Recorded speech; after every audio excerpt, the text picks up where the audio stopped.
Hello friends, welcome to bio Shiksha. ये lecture target करेगा CSI net, set, gate and MSc entrance exam को। Previous video lecture में हमने DNA replication basic part 2 किया था, जिसमें nitrogenous base, glycosidic bond, torsional angle, sugar puckering ये सब डिस्कस किया था। आज हम करेंगे DNA रेप्लिकेशन बेसिक पार्ट 3। सबसे पहले आता है चारगैफ रूल। अरविंद चारगैफ एक बायोकेमिस्ट थे जिन्होंने ये बताया था कि जो न्यूक्लियोटाइड कॉम्पोजिशन है वो स्पीशीज टू स्पीशीज वेरी करता है। मतलब adenine, guanine, cytosine and thymine basis ये एक स्पीशीज से दूसरी स्पीशीज में वेरी करते हैं, जो कि हमें ये साबित करता है कि DNA ही जेनेटिक मटेरियल है। So he concluded that almost all DNA, no matter what organisms or tissue type it comes from, maintain certain properties, even as its composition varies. And mainly सबसे important जो चारगैफ rule का ये है कि ये double stranded DNA पे applicable है। Single standard DNA या सिंगल स्टैंडर्ड RNA पे ये एप्लीकेबल नहीं है, ये हमेशा डबल स्टैंडर्ड DNA पे एप्लीकेबल होगा।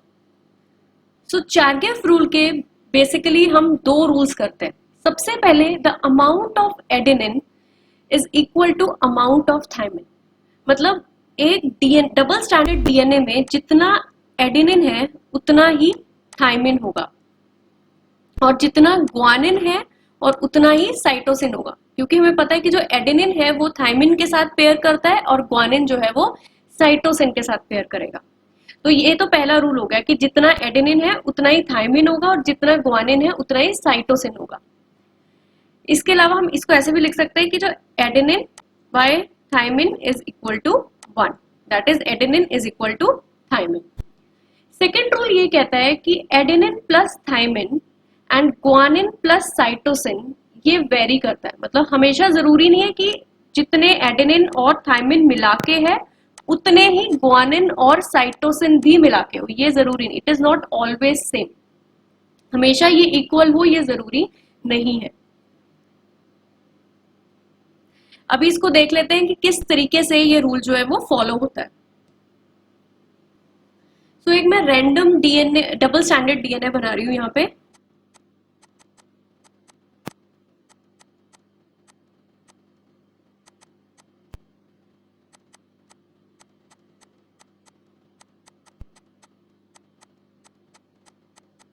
ये है डबल स्टैंडर्ड DNA।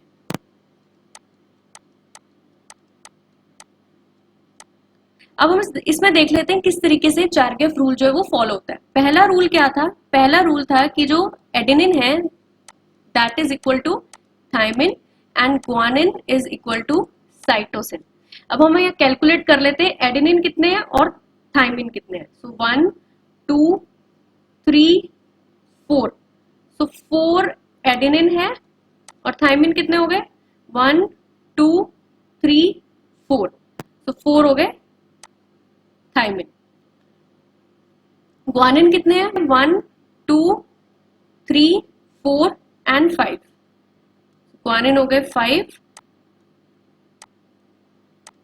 और साइटोसिन कितने हैं? 1 2 3 4 5। तो पहला रूल जो है वो फॉलो हो गया कि adenine is equal to thymine and guanine is equal to cytosine. Second rule क्या है चारगैफ का कि जो A प्लस T है ये हमेशा जरूरी नहीं है कि G प्लस C के बराबर होगा। तो A प्लस T कितने हो गए? A कितने थे? एडेनिन कितने थे? 4 और थायमिन कितने थे? 4। तो 4 प्लस 4। ग्वानिन कितने हैं यहाँ पे? 5 एंड साइटोसिन कितने हैं यहाँ पे? 5। तो ये हो गया 8 और ये हो गया 10। तो अभी हमने देखा कि किस तरीके से सेकेंड रूल भी फॉलो हो गया कि एक डबल स्टैंडर्ड DNA में ये जरूरी नहीं है कि जितने एडेनिन और थायमिन का सम है उतना ही ग्वानिन और साइटोसिन का भी सम हो। तो इसे हम बोलते हैं चारगैफ रूल। अब इसके ऊपर एक क्वेश्चन भी हम सॉल्व कर लेते हैं। A nucleic acid sample has 40% thymine then what is the proportion of guanine?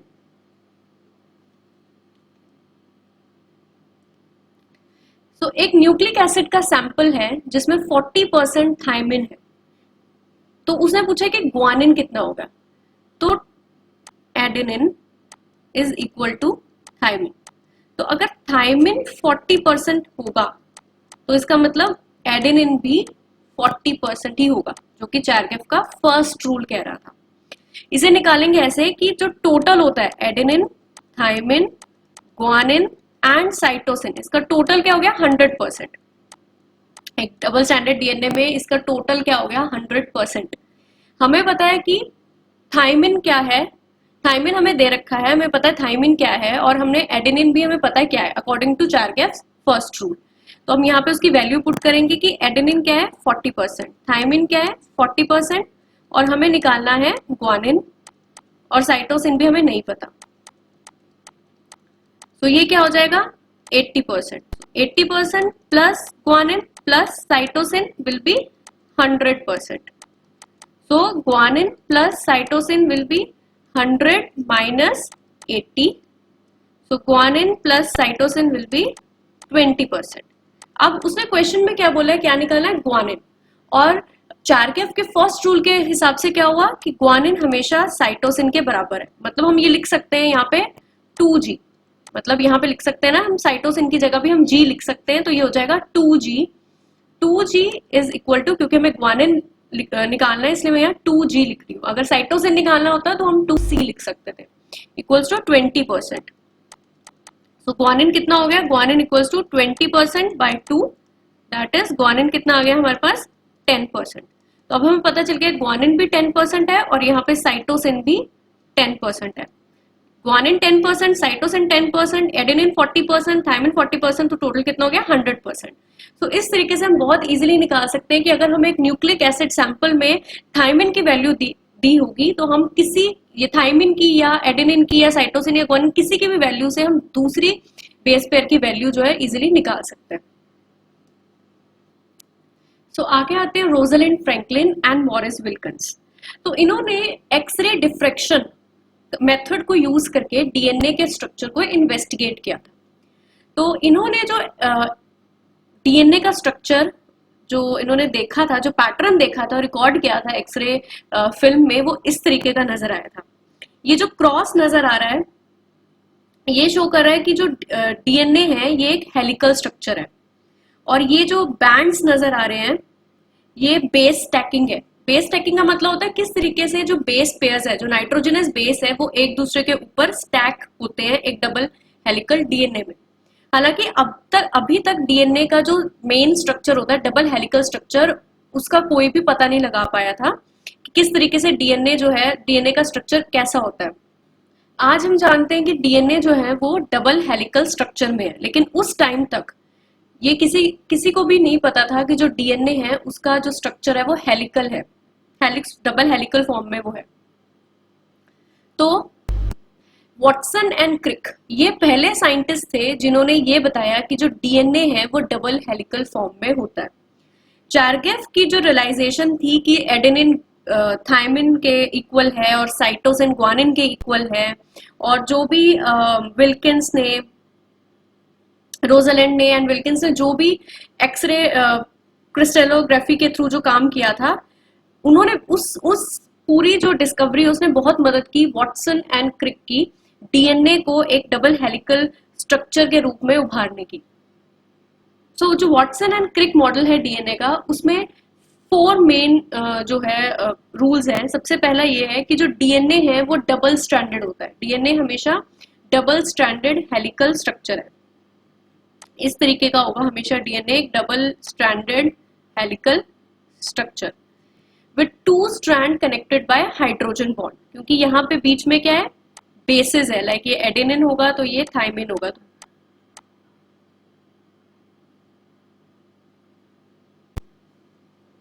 ये बीच में बेसिस है, जैसे ये एडेनिन है और ये पेयर कर रहा है थायमिन के साथ, तो ये जो पेयरिंग है वो उसे हम बोलते हैं हाइड्रोजन बॉन्ड। तो डीएनए डबल स्ट्रैंडेड हेलिक्स है विद 2 स्ट्रैंड्स कनेक्टेड बाय, और ये दोनों जो स्ट्रैंड है, एक ये स्ट्रैंड और एक ये स्ट्रैंड, दोनों कनेक्टेड है through hydrogen bond. Second, most DNA double helix are right handed. DNA दो फॉर्म में प्रेजेंट होता है, right handed and left handed, लेकिन ज्यादातर जो डबल हेलिकल फॉर्म है डीएनए का वो राइट हैंडेड है। Third, DNA double helix is anti parallel. Anti parallel का मतलब अगर ये एक स्ट्रैंड, अगर ये 5 प्राइम है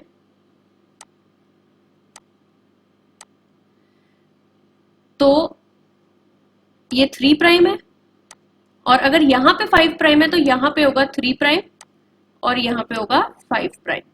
सो ये एंटी पैरेलल अरेंज होता है। तो DNA double helix anti parallel है, which means 5 prime end of one strand is paired with the 3 prime end of its complementary strand. Complementary strand जैसे मतलब एक ये स्ट्रैंड हो गया और इसका कॉम्प्लीमेंट्री हो गया ये वाला स्ट्रैंड, तो ये हो गया कॉम्प्लीमेंट्री स्ट्रैंड। तो अगर एक 5 प्राइम से स्टार्ट हो रहा है तो दूसरा जो कॉम्प्लीमेंट्री स्ट्रैंड होगा वो 3 प्राइम से स्टार्ट होगा।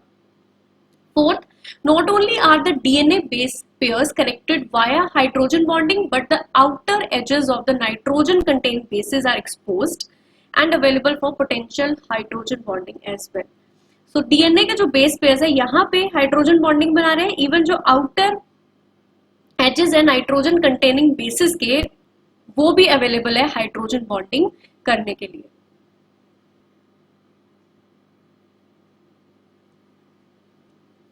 तो ये था वॉटसन एंड क्रिक का double helix double standard DNA.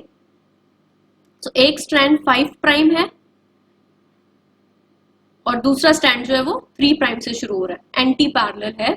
और ये है बेसिस, नाइट्रोजनस बेसिस, ये एडेनिन है, ये थाइमिन है, ये फिर एडेनिन, ये थाइमिन, ये ग्वानिन, ये साइटोसिन। और एडेनिन ये एक बेस पेयर है, ये दूसरा बेस पेयर है। तो एक बेस पेयर और दूसरे बेस पेयर के बीच का जो डिस्टेंस है ये 0.34 नैनोमीटर है। और एक टर्न जो है वो 3.4 नैनोमीटर का होता है, और जो डीएनए का डायमीटर है वो 2 नैनोमीटर का है। इसके अलावा ये जो है ये शुगर फॉस्फेट बैकबोन है। तो शुगर फॉस्फेट बैकबोन हमने प्रीवियस वीडियो में किया था कि ये क्या करते हैं, टॉर्शनल एंगल्स है, तो डीएनए को उसका स्ट्रक्चर देने का काम करते हैं। जो भी डीएनए का स्ट्रक्चर है ये इस शुगर फॉस्फेट बैकबोन की वजह से है। तो ये एक Watson and Crick DNA model है। सिमिलरली ये जो ग्रूव है यहाँ पे जो शो किया है, ये जो वाइडर ग्रूव होगा ये हमेशा मेजर ग्रूव होगा, जहां पे मोस्ट ऑफ प्रोटीन्स वगैरह आके सब बाइंड करेंगे। और ये यहाँ पे क्या है, ये वाला पोर्शन क्या है, ये है माइनर ग्रूव और ये है मेजर ग्रूव। और एक पिच मतलब कंप्लीट टर्न, एक जो पूरा का पूरा ये एक जो टर्न है ये 34 एंगस्ट्रॉम का है, या बोल सकते हैं हम 3.4 नैनोमीटर का है। एक नैनोमीटर में 10 एंगस्ट्रॉम होते हैं, तो चाहे आप ये लिख लो 3.4 नैनोमीटर, चाहे लिख लो 34 एंगस्ट्रॉम। तो एक टर्न जो है वो 34 एंगस्ट्रॉम का है। डायमीटर कितना है, 20 एंगस्ट्रॉम। मेजर ग्रूव है 22 एंगस्ट्रॉम का और माइनर ग्रूव है 12 एंगस्ट्रॉम का। तो देख लेते हैं मेजर एंड माइनर ग्रूव क्या। तो ये एक ग्लाइकोसिडिक बॉन्ड है, ये दूसरा ग्लाइकोसिडिक बॉन्ड है। तो ये क्या है, ये बेस है, ये एडेनिन है और ये थाइमिन है। एंड अब पता है ग्लाइकोसिडिक बॉन्ड किसके बीच में बनता है, बेस के बीच में, नाइट्रोजनस बेस एंड शुगर के बीच में। तो यहाँ शुगर होगा, तो ये एक ग्लाइकोसिडिक बॉन्ड है, ये दूसरा ग्लाइकोसिडिक बॉन्ड है, और इसके बीच का जितना भी डिस्टेंस है ये है मेजर ग्रूव। और उसके और माइनर ग्रूव होगा ये, नैरोअर साइड जो होगी वो माइनर ग्रूव होगा और वाइडर साइड होगी हमेशा मेजर ग्रूव। तो नैरोनेस की वजह से ज्यादातर चीजें यहाँ पे बाइंड नहीं करेंगी, और वाइडरनेस की वजह से ये ज्यादा एक्सेसिबल है प्रोटीन्स का या फिर ऐसे कुछ फैक्टर्स को बाइंडिंग करने के लिए। ज्यादातर जो डीएनए बाइंडिंग प्रोटीन्स होंगे वो मेजर ग्रुप पे ही आके बाइंड करेंगे। तो ये है राइट हैंडेड डबल हेलिक्स, ये है लेफ्ट हैंडेड डबल हेलिक्स। तो डीएनए दो फॉर्म में होते हैं, या तो राइट हैंडेड या लेफ्ट हैंडेड। ज्यादातर राइट हैंडेड होंगे, लेफ्ट हैंडेड सिर्फ एक ही होगा, वो होता है जेड डीएनए, जिसके बारे में हम आगे अभी डिटेल में करते हैं। ज्यादातर हमें डीएनए हमेशा right handed double helix, right handed double helix मतलब क्लॉकवाइज डायरेक्शन में, और लेफ्ट हैंडेड डबल हेलिक्स मतलब एंटी क्लॉकवाइज डायरेक्शन में, जब एंटी क्लॉकवाइज डायरेक्शन में ट्विस्टिंग होगी डीएनए की। अगला है base pair tilt. Base pair tilt का मतलब होता है किस तरीके से बेसिस जो है वो अरेंज होंगे। बेसिकली बेस पेयर टिल्ट हमें लोकेशन और ओरिएंटेशन बताता है हर एक बेस का एक न्यूक्लिक एसिड मॉलिक्यूल के अंदर। यहाँ पे क्या है, शुगर फॉस्फेट बैकबोन रिमूव करने के बाद जो हमें दिखाई देता है वो इस तरीके से बेसिस की अरेंजमेंट दिखाई देती है, किस तरीके से टिल्टिंग पोजीशंस में ये बेसिस अरेंज है। अलग अलग डीएनए में अलग अलग टिल्टिंग एंगल्स होंगे इनके, जिसे अभी हम आगे करते हैं। सबसे पहले आता है B DNA. So B DNA is a conformation that DNA takes under physiological condition. ज्यादातर जितने भी हमें डीएनए नजर आते हैं 99% वो सब बी डीएनए ही होंगे। बी डीएनए कब बनता है, जब जो कंडीशन है एनवायरमेंटल कंडीशन एक्वस होगा, सॉल्ट कंसंट्रेशन कम होगा और एनवायरमेंटल कंडीशन क्या होगा, एक्वस सोल्यूशन होगा। क्योंकि हमें पता है कि ज्यादातर जो डीएनए मॉलिक्यूल है वो एक्वस प्रोटोप्लाज्म में रहता है किसी भी लिविंग सेल के। तो ऐसा डीएनए जो प्रोटोप्लाज्म में रहेगा, एक्वस सॉल्यूशन में रहेगा किसी भी लिविंग सेल के, वो हमेशा बी फॉर्म में होगा, बी फॉर्म ऑफ डीएनए होगा। और जो बी फॉर्म ऑफ डीएनए है वो है right handed helix. The base pair in DNA are stacked about 3.4 angstrom. Stacking क्या होता है, जैसे ये एक बेस है, ये दूसरा बेस है, इस तरीके से जो डीएनए की स्टैकिंग होती है, अभी हम पीछे देख के हटे हैं कि डीएनए एक के ऊपर एक पाइल्स की फॉर्म में एक के ऊपर एक किस तरीके से ये अरेंज होते हैं, इसे बोलते हैं स्टैकिंग। तो जो स्टैकिंग है डीएनए की, ये बी फॉर्म में 3.4 एंगस्ट्रॉम है। जैसे ये शो किया हुआ है यहाँ पे, ये एक है, ये दूसरा, ये एक बेस है, ये दूसरा बेस है, इनके बीच का जो डिस्टेंस है वो 3.4 एंगस्ट्रॉम है। 10.4 बेस पेयर पर टर्न ऑफ डबल हेलिक्स। तो ये एक कंप्लीट टर्न है। एक कंप्लीट टर्न कितने एंगस्ट्रॉम का है, 34 एंगस्ट्रॉम। तो एक कंप्लीट टर्न में अप्रोक्सीमेटली हमें 10.4 बेस पेयर्स जो है वो दिखेंगे। और डायमीटर कितना है, 20 एंगस्ट्रॉम। इसके अलावा बेस पेयर टिल्ट, किस तरीके से बेस पेयर्स जो है वो अरेंज है बी फॉर्म में, वो नेगेटिव वैल्यू होती है उसकी, that is -6 degree. Glycosidic bond है इसमें एंटी। ऑलरेडी प्रीवियस वीडियो में मैं glycosidic bond and sugar puckering detail में समझा चुकी हूँ। तो यहाँ पे ग्लाइकोसिडिक बॉन्ड और शुगर पकरिंग समझने से पहले एक बार आप वो वीडियो देख लीजिए, क्योंकि उसमें मैंने एक्सप्लेन किया है कि कैसे एंटी और सिन ग्लाइकोसिडिक बॉन्ड होता है और शुगर पकरिंग क्यों हम बोलते हैं कि 2' एंडो है या 3' एंडो है। तो ग्लाइकोसिडिक बॉन्ड यहाँ पे क्या है, एंटी है, शुगर पकरिंग है C 2' एंडो। इसके अलावा यहाँ पे जो मेजर ग्रूव है बी डीएनए में वो वाइड है एंड डीप है। तो ये जो मेजर ग्रूव है यहाँ पे वाइड एंड डीप है, एंड माइनर ग्रूव जो है वो नैरो एंड डीप है। Second form of DNA is A DNA. A DNA B DNA से बिल्कुल अपोजिट है। बी डीएनए ज्यादातर वहां पाया जाता था जहां एक्वस सोल्यूशन हो और सॉल्ट कंसंट्रेशन कम हो, लेकिन ए डीएनए वहां पाया जाता है जहां ज्यादातर डिहाइड्रेटेड कंडीशन हो, जहां पे एक्वस सोल्यूशन कम हो और जहां पे सॉल्ट कंसंट्रेशन ज्यादा हो।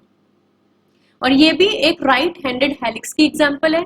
यहाँ पे जो बेस पेयर है वो 2.6 एंगस्ट्रॉम उनकी स्टैकिंग है, मतलब एक बेस पेयर और दूसरे बेस पेयर के बीच का जो डिस्टेंस है वो 2.6 एंगस्ट्रॉम है। यहाँ पे 10.7 बेस पेयर पर टर्न, एक कंप्लीट टर्न में approximately 10.7 base pair. Helix diameter यहाँ पे, ये जो होती है हेलिक्स की डायमीटर, ये यहाँ पे 23 एंगस्ट्रॉम है, एंड बेस पेयर टिल्ट जो है 20 एंगस्ट्रॉम है। ग्लाइकोसिडिक बॉन्ड एंटी है, शुगर पकरिंग C 3' एंडो है, major groove narrow and deep है, and minor groove wide and shallow है।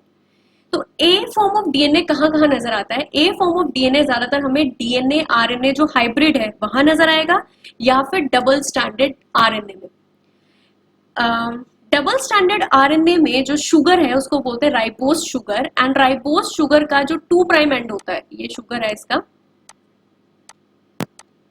ये 1' है, ये 2' है, ये 3', 4', इस तरीके से, और यहाँ पे होगा 5'।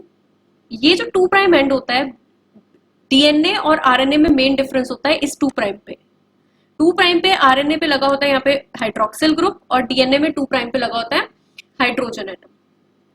तो ये जो हाइड्रोक्सिल ग्रुप है, इसकी वजह से क्या होता है, ये बल्की हो जाता है, एंड बल्की होने की वजह से ऐसा जो शुगर है वो बी डीएनए में उसको स्पेस नहीं मिलती, वो फिट नहीं हो सकता।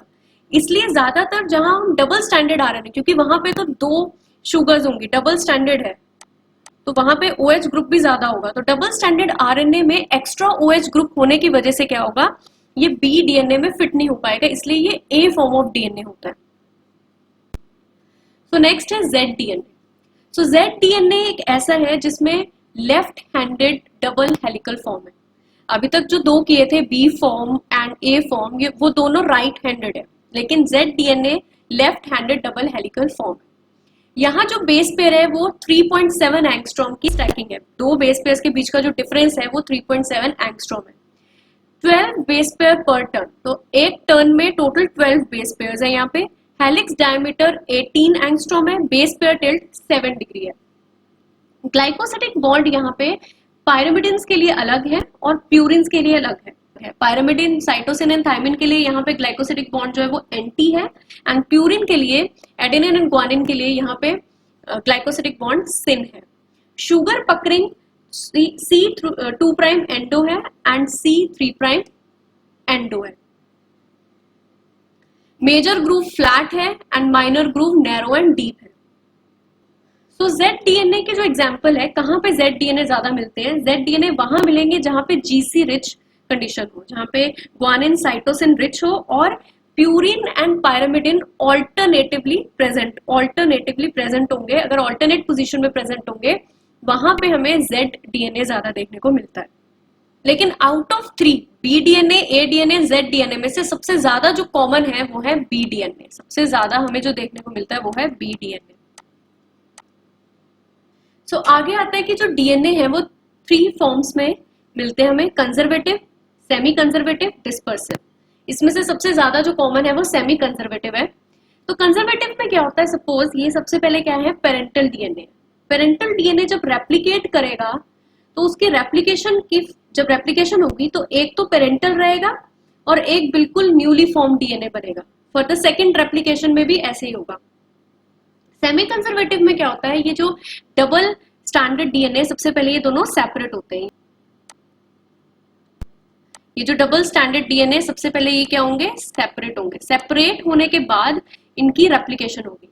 सेपरेट होने के बाद ये रेप्लिकेट करेंगे तो हमेशा हमें एक पेरेंटल स्ट्रैंड मिलेगा और एक हमेशा डॉटर स्ट्रैंड मिलेगा, तो हाइब्रिड की फॉर्म में नजर आएगा। तो सेमी कंजर्वेटिव का सबसे इंपॉर्टेंट ये होता है कि यहाँ पे हमें हाइब्रिड जो फॉर्म है डीएनए की वो मिलती है, जो कि हमें कंजर्वेटिव और डिस्पर्सिव में नहीं मिलती। डिस्पर्सिव में क्या होता है कि जो डीएनए है, ये जो डीएनए है ये फ्रेगमेंटाइज कर जाता है, फ्रेगमेंट बन जाता है इसका। उसके बाद इसकी जब रेप्लिकेशन होती है तो हमें एक पेरेंटल स्ट्रैंड नजर आता है, एक डॉटर स्ट्रैंड, एक पेरेंटल, एक डॉटर, एक पेरेंटल, एक डॉटर, इस तरीके से parental strand, daughter strand, parental, daughter. तो इसे बोलते हैं हम डिस्पर्सिव फॉर्म ऑफ डीएनए। इसे अच्छी तरीके से समझ लेते हैं अभी। तो सेमी कंजर्वेटिव डीएनए को हम मिसल्सन एंड स्टाल के एक्सपेरिमेंट से यहाँ पे अब समझेंगे। सो मिसल्सन एंड स्टाल ये 2 साइंटिस्ट थे जिन्होंने ये प्रूव किया था कि जो डीएनए है वो सेमी कंजर्वेटिव फॉर्म में ज्यादातर पाया जाता है। तो इन्होंने अपने एक्सपेरिमेंट में नाइट्रोजन के 2 आइसोटॉप्स यूज किए थे, N14 एंड N15। N14 जो है ये कॉमन आइसोटॉप है नाइट्रोजन का एंड लाइटर है, एंड N15 बहुत रेयरर है एंड हैवी है। इस टेक्निक में इन्होंने caesium chloride density gradient centrifugation use करके ये प्रूव किया था कि जो डीएनए है वो सेमी कंजर्वेटिव फॉर्म में पाया जाता है। तो सबसे पहले इन्होंने क्या किया, सेल को ग्रो किया। बहुत सारी जनरेशन तक इन्होंने सेल को heavy nitrogen, that is N15 isotope वाले हैवी नाइट्रोजन के मीडियम में ग्रो किया। तो जब भी वो डीएनए रेप्लिकेट किया, ये यहाँ पे शो हो रहा है कि ये क्या है, हैवी नाइट्रोजन आइसोटोप वाला जो है डीएनए है, पेरेंटल मॉलिक्यूल, जब भी ये रेप्लिकेट करेगा तो सभी के सभी जो डॉटर स्ट्रैंड्स होंगी, जो रेप्लिकेशन के बाद जो डीएनए बनेगा वो भी N15 वाला ही होगा। उसके बाद इन्होंने क्या किया, जो मीडियम था, जो सेल्स थे, उनको N14 मीडियम में ट्रांसफर किया, लाइट नाइट्रोजन मीडियम में यहाँ पे ट्रांसफर किया। तो लाइट नाइट्रोजन मीडियम में ट्रांसफर करने के बाद उन्हें ये नजर आया कि जो एक पेरेंटल स्ट्रैंड है वो तो N15 ही रहा, नाइट्रोजन 15 आइसोटोप वाला रहा, और जो डॉटर स्ट्रैंड नया बना है वो अब नाइट्रोजन 14 है। हर जनरेशन में जितनी बार इन्होंने रेप्लिकेशन किया, चाहे सेकंड साइकिल हो चाहे थर्ड साइकिल हो, हर बार कोई ना कोई हाइब्रिड जो है उन्हें मिल रहा है, जिसमें एक N14 होगा और N15 होगा। यहाँ पे जब इन्होंने डेंसिटी ग्रेडियंट सेंट्रीफ्यूगेशन किया था, तो जो फर्स्ट टाइम इन्होंने हैवी नाइट्रोजन डाला था, क्योंकि वो हैवी था तो वो बेस पे चला गया। सेकेंड टाइम जब इन्होंने नाइट्रोजन 14 यूज किया तो हाइब्रिड मिला इन्हें, हाइब्रिड वो मीडियम मिडिल पोजीशन में आ गया। और जब इन्होंने सेकेंड साइकिल ऑफ रेप्लिकेशन किया तो इन्हें उस जनरेशन में हाइब्रिड भी मिला और N14 वाले भी अब मिल रहे हैं। तो इस टाइम पे इन्हें लाइट नाइट्रोजन 14 वाले भी मिल रहे हैं और हाइब्रिड भी मिल रहे हैं। तो एक अपर पोजीशन पे आ जाएगा और हाइब्रिड एक मिडिल पोजीशन पे आ जाएगा। तो हर बार हर जनरेशन में हाइब्रिड डीएनए मिल रहा है, हर जनरेशन में हाइब्रिड डीएनए मिल रहा है। इसे ही हम semi conservative form of DNA बोलते हैं। इसको अच्छी तरीके से समझ लेते हैं अभी। तो मिचेल्सन एंड स्टाल ने किया क्या, सबसे पहले ये डीएनए स्ट्रैंड है, इसे बहुत जनरेशन के लिए इन्होंने नाइट्रोजन 15 वाले आइसोटोप में ग्रो किया। तो ये जो डीएनए स्ट्रैंड बना ये N15 है, दोनों जो स्ट्रैंड है N15 है। अब इन्होंने क्या किया, अब इन्होंने मीडियम में सेल्स को N14 के मीडियम में ट्रांसफर कर दिया। तो सबसे पहले क्या होगा, ये जो दो डीएनए स्टैंड है पहले यहां पे ये सेपरेट कर देते हैं, सेपरेट हो गए। और अब जब उन्होंने N14 मीडियम में डाला तो जो रेप्लिकेशन हुई तो यहां पे एक स्ट्रैंड पिंक था, मतलब यहां मैं पिंक से शो कर रही हूं, पिंक से जो मैं यहाँ पे स्ट्रैंड शो कर रही हूँ वो हमारा N15 है और ब्लू से जो शो कर रही हूँ वो N14 है। तो एक इन्हें मिला N15 और एक मिला N14। सिमिलरली दूसरी साइड भी उन्हें एक N15 एक N14 मिला। तो ये क्या मिला इन्हें, हाइब्रिड। ये जब फर्स्ट राउंड ऑफ रेप्लिकेशन हुआ N14 डालने के बाद। अब जब सेकेंड राउंड किया इन्होंने रेप्लिकेशन का, अगेन इन्होंने N14 यूज किया।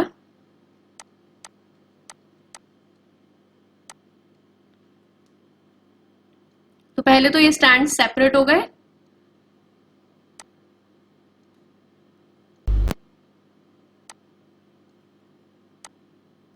अब होगी इनकी रेप्लिकेशन। अगेन N14 मीडियम में इन्होंने ट्रांसफर किया था सेल को, तो अब ये करेंगे रेप्लिकेट।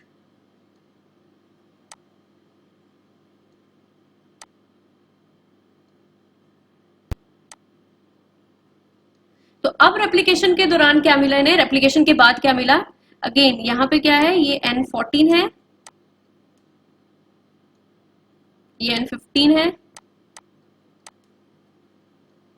ये दोनों N14 है।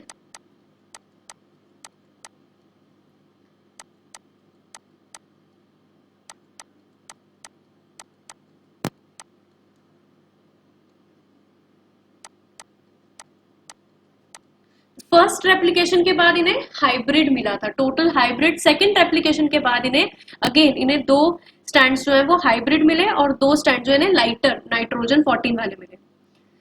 तो थर्ड टाइम अगर हम इसका रेप्लिकेशन करवाएं, अगेन थर्ड टाइम अगर रेप्लिकेशन होगा N14 आइसोटोप का, आइसोटोप मीडियम में डालने के बाद अगेन इन सारे स्ट्रैंड्स को सेपरेट करना है।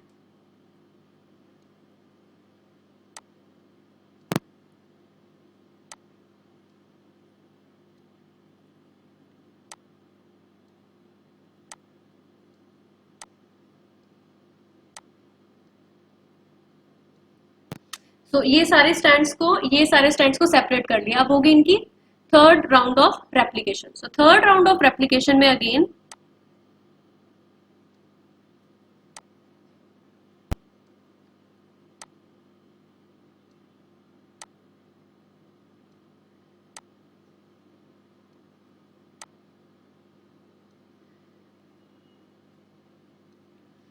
सो ये N14 है,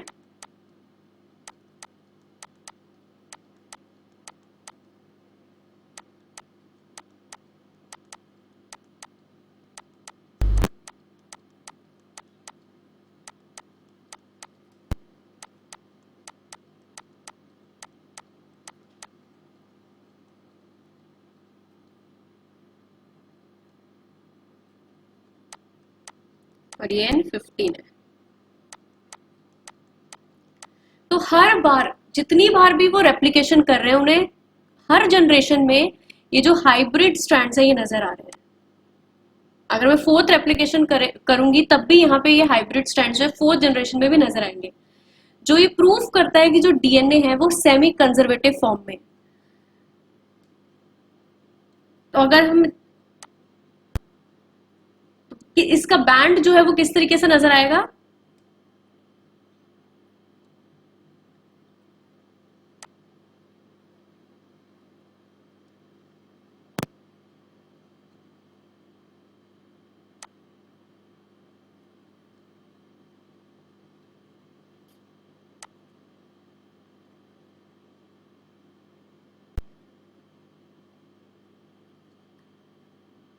तो ये हो जाएगा N14 और ये हो जाएगा N15 N14 हाइब्रिड। तो इस तरीके से बैंड जो है वो मिडिल पोजीशन पे यहाँ पे नजर आएगा।